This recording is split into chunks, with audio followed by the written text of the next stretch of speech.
हमारे नुमाइंदगान इस वक्त हमारे साथ मौजूद हैं और तमाम तर सूरत हाल से आगाह कर रहे हैं। कराची में वाक़ में जिन्ना रोड पर वाकई शॉपिंग प्लाजा गुल प्लाजा जिसमें आग भड़क उठी है। फायर ब्रिगेड की इस वक्त 8 गाड़ियां हैं जो कि आग पर काबू पाने में मसरूफ हैं। रेस्क्यू कैंप के मुताबिक कई अफराद अभी भी फंसे हुए हैं इस शॉपिंग प्लाजा के अंदर, जिनको स्नॉर्कल की मदद से और इस बिल्डिंग के साथ मौजूद जो दूसरा प्लाजा है वहां से उनको रेस्क्यू करने की कोशिश की जा रही है। जिस वक्त ये आग लगी उस वक्त शॉपिंग प्लाजा तो बंद हो चुका था, लेकिन कई अफराद जो कि इस शॉपिंग प्लाजा में काम करते हैं, पैकिंग का अमला और जो दुकानों के स्टाफ है वो इस शॉपिंग प्लाजा के अंदर मौजूद थे जो कि मुतासर हुए। अब तक कुल 10 अफराद के मुतासर होने की इतलात मौसूल हुई है, जिन्हें सिविल अस्पताल मुंतकिल किया। 2 अफराद के जाँ बहक होने की इतलात मौसूल हुई है। रेस्क्यू टीम्स की जानिब से आग ने ग्राउंड फ्लोर, फर्स्ट फ्लोर और उसके बाद सेकंड फ्लोर को अपनी लपेट में लिया और अब जो इतलात मौसूल हो रही है आग मजीद फैलते हुए तीसरी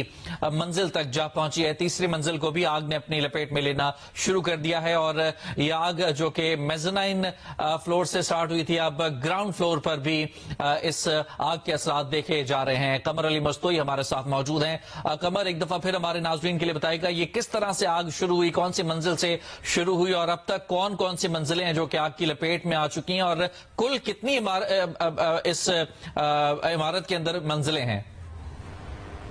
जी बिल्कुल, इस वक्त जो है वो आग लगने की वजह तो नहीं हो सकी, लेकिन आग जो है वो मुकम्मल तौर पर इस वक्त फैली हुई है। फायर ब्रिगेड हुकाम जो है वो आग बुझाने में मसरूफ हैं। 10 फायर टेंडर जो है इस वक्त मौजूद हैं और कोशिश की जा रही है कि आग पर जल्द से जल्द काबू पाई जा सके। फायर ब्रिगेड हुकाम का ये कहना है कि ग्राउंड +2 जो है ये इमारत है। फौरन आग लगी तो इसमें जो इमारत के बलाई मंजिल में जो अफराद थे वो जो दुकानदार थे, दुकानों में काम करने वाले अफराद थे, वो जो कि फंस गए, उन्हें फिर सीढ़ी लगाकर जो है उससे मुतसिल दीगर इमारतों के जरिए निकाला गया। लेकिन क्योंकि आग के बाद दम घुटने से जो है वो मुतल्लिक़ अफराद जो है उनकी हालत खराब हो गई थी, जिसमें 2 जो है वो जहाँ बस हो गए। लाहौर के इलाके काहना में हाउसिंग कॉलोनी के एक घर से कई रोज पुरानी 3 लाशें मिली हैं। पुलिस के मुताबिक लाशें बाप और उसके 2 बेटों की हैं। घर से बदबू फैलने पर पुलिस को आगाह किया गया। फॉरेंसिक टीमों ने घर से शवाहिद इकट्ठे कर लिए। लाशें डेड हाउस मुंतकिल कर दी गई। कराची में तकरीबन 100 कम उम्र लड़कों से बदफेली का मुलजिम साथी समेत गिरफ्तार। 3 रोजा रिमांड पर पुलिस के हवाले। मुलजिम का दर्जनों बच्चों से घिनौने फेल का इंकशाफ। एसपी ईस्ट ने बताया कि मरकजी मुलजिम इमरान और वकास खान को मुतासरा बच्चे की निशानदेही पर गिरफ्तार किया। उस्मान सदुजोई के मुताबिक कराची पुलिस को 5 बरस में 9 शिकायत रिपोर्ट हुई। तमाम केसेस में 12 से 13 साल के लड़कों को बदफेली का निशाना बनाया गया। एक केस में बच्चे से 2 से ज्यादा अफराद ने बदफेली की। मरकजी मुलजिम इमरान मंजूर कॉलोनी का रिहायशी और पंक्चर का काम करता है। मुलजिम बच्चों को मोटरसाइकिल का लालच देकर मलीर नदी के करीब ले जाकर बदफेली का निशाना बनाता। मुलजिम के नमूने DNA के लिए भेज दिए हैं। IG सिंध का कहना है कि कई केसेस में एक ही DNA सामने आने पर टीम बनाई गई। वज़ीर आला सिंध की बच्चों से ज्यादती में मुलव्वस मुलजिम की गिरफ्तारी पर पुलिस को शाबाश कहा। अब तक 7 मुतासरीन सामने आए हैं। पुलिस बाकी मुतासरीन को भी तलाश करे।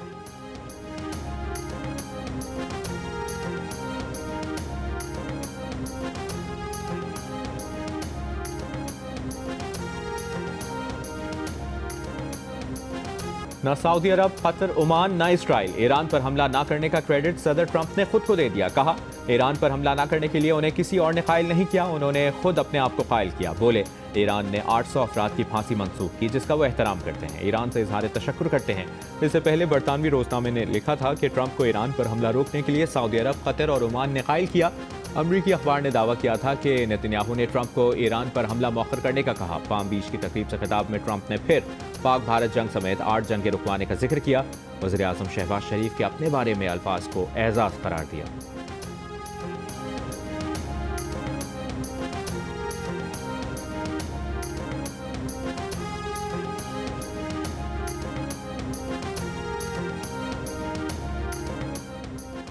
ईरानी सुप्रीम लीडर आयतुल्लाह खamenei ने मुल्क में पुरतशद्दुद एहतजाजी मुजाहिरों का अमरीकी सदर को जिम्मेदार ठहरा दिया।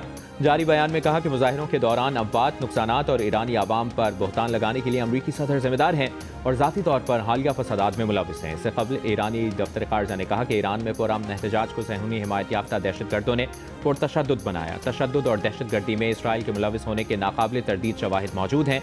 बैरूनी सरपरस्ती में दहशतगर्दी के खिलाफ कौमी सलामती का दिफा किया जाएगा। ईरान में पासदारान इनकलाब का आज से इंटरनेट सर्विसेज बहाल करने का ऐलान।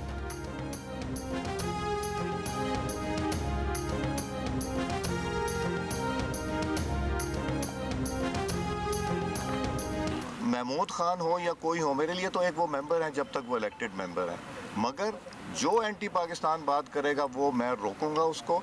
कहीं लिखा हुआ नहीं है कि जब लीडर ऑफ द ऑपोजिशन उठे तो उसको फ्लोर मिलना चाहिए। अगर वो ठीक बात करेंगे फ्लोर मिलता रहेगा। ये रवायत है, ना कॉन्स्टिट्यूशन में ना रूल्स में। तो इसलिए मुझे पता है कि मैंने हाउस किस तरह चलाना है, मैंने उस तरह चलाना है जिसमें पाकिस्तान की बका और पाकिस्तान की बेहतरी। स्पीकर कौमी असम्बली अयाज सादिक ने कहा है कि ऑपोजिशन लीडर को बात करने की इजाज़त देने का ना आइन में लिखा है ना कोई रूल है। ये सिर्फ एक रिवायत है। जो मुल्क दुश्मन बात करेगा वो उसे रोकेंगे। इनका मशवरा यही है कि पार्लियामेंट में आए, आवाम की खिदमत करें, एहतजाज पुरअमन हो तो किसी को कोई एतराज़ नहीं होगा।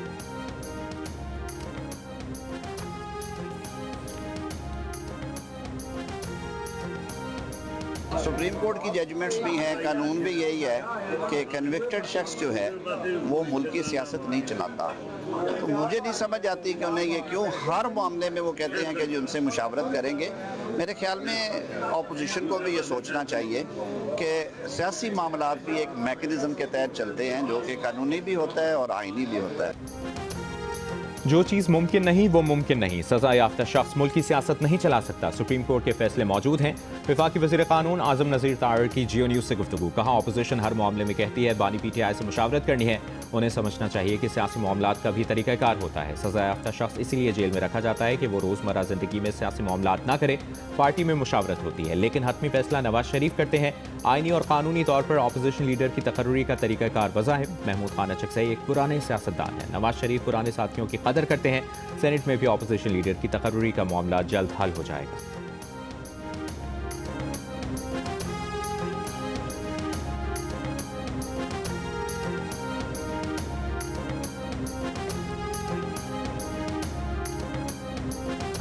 उन्होंने ब्रीफिंग पर तनकीद नहीं की, उन्होंने वेन्यू पर तनकीद की। तो उसमें मेरे ख्याल से राना सनाउल्लाह साहब ने जो अगर तनकीद की है तो वो मुनासिब नहीं है। और मेरा मशवरा होगा कि इस तनकीद दोबारा हम अच्छे कामों पे जाएं, तनकीद ना खेलें। अगर तनकीद खेली तो हम भी शायद कोई बात कर सकते हैं, लेकिन मुनासिब बात नहीं है। अगर हमें इस मुल्क को आगे लेकर चलना है तो नेगेटिविटी और नेगेटिव माइंड सेट को कुछ अरसे के लिए आप इलेक्शनों तक छोड़ दें। ये नेगेटिविटी खेलना, इल्ज़ाम तराशी, बहुतान लगाना, ये हम इलेक्शन में खेलेंगे। ऐवान सदर में बिलावल भुट्टो की तकरीब पर राना सनाउल्लाह की तनकीद मुनासिब नहीं। ऐवान सदर सबका है, वहाँ हर सूबे की बात हो सकती है। सिंध के सीनियर वजीर शर्जील मेमन का जवाब। कहा राना सनाउल्लाह तनकीद ना खेलें वरना जवाब यहाँ से भी आएगा। सुहेल आफरीदी के दौरे कराची पर कहा 2 रोज़ पहले भी उन्हें दौरे कराची पर मुकम्मल प्रोटोकॉल दिया गया। उन्हें किसी चीज़ से नहीं रोका गया। किसी को धक्के देकर निकालना हमारी रवायत नहीं। शर्जील मेमन ने कहा कि सिंध हुकूमत थर के इंफ्रास्ट्रक्चर के लिए $1 अरब खर्च कर चुकी है। सिंध हुकूमत दुनिया में वाहिद है जो साइबर नाइफ से मुफ्त इलाज फराहम कर रही है।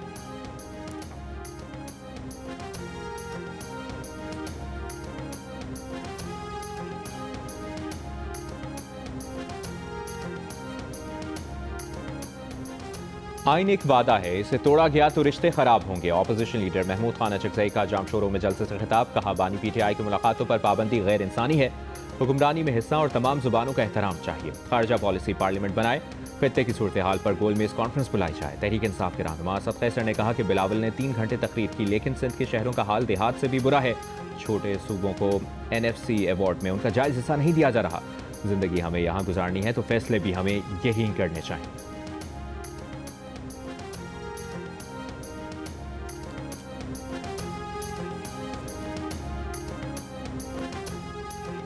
जब तक लोग फैसले मेरिट पर नहीं करेंगे आपकी तकदीर नहीं बदलेगी। वज़ीर मुमलिकत तलाल चौधरी का गोजरा में तकरीब से खिताब। कहा पंजाब में कोई कच्चे पक्के का डाकू नहीं, जो जुर्म करता है अंजाम को पहुंचता है। पंजाब के हर इलाके में सड़कों का जाल है, बाकी किसी सूबे में नहीं।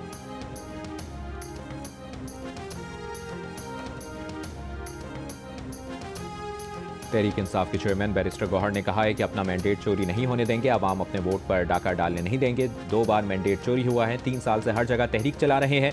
हरीपुर में खिताब करते हुए वज़ीर आला खैबर पख्तूनख्वा सुहेल आफरीदी ने कहा कि कानून की बालादस्ती के लिए खड़े हैं। तरक्की का अमल जारी रहेगा।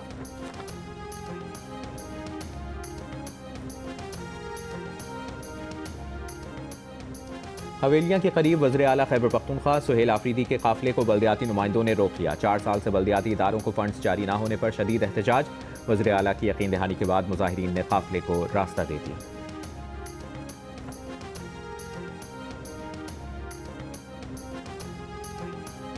वज़ीर आला सिंध मुराद अली शाह ने कहा है कि पीपल्स पार्टी का मौक़िफ़ है कि NFC में सूबों के हिस्से में कमी ना की जाए, जो फैसला पूरे मुल्क के मफाद में होगा वही किया जाएगा। सेहवन में आबाई गांव के दौरे पर मीडिया से गुफ्तगू में मुराद अली शाह ने कहा कि अभी भी दहशतगर्दी के खदशात मौजूद हैं, तमाम इदारों के साथ मिलकर दहशतगर्दी को शिकस्त देंगे।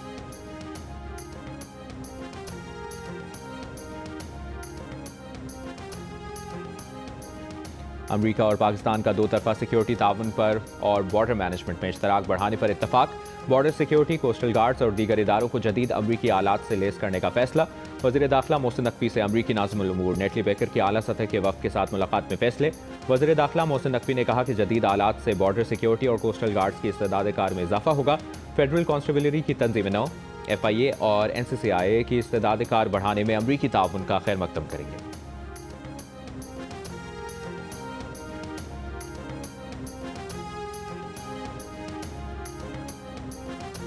पाकिस्तान की भारत की मकबूजा कश्मीर में मसाजिद और इंतजामी कमेटियों की प्रोफाइलिंग की शदीद मसम्मत, मदाखलत मजहबी आज़ादी की संगीन खिलाफवर्जी करार दिया। तर्जुमान दफ्तर खारजा के मुताबिक इमामों और मजहबी शख्सियात का ज़ाती डेटा इकट्ठा करना मुनज़्ज़म हिरासानी के मुतरादिफ है।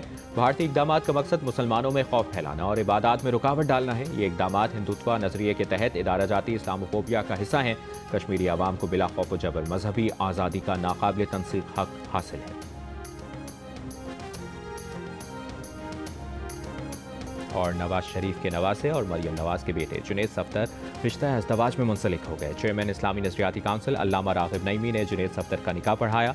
बारात में नवाज शरीफ, वज़ीर आज़म शहबाज शरीफ, वज़ीर आला पंजाब मरियम नवाज समेत वफाकी और सूबाई वज़रा, मुल्की और गैर मुल्की मेहमान शरीफ। जुनैद सफ्दर का वलीमा कल जाती उम्रा में होगा।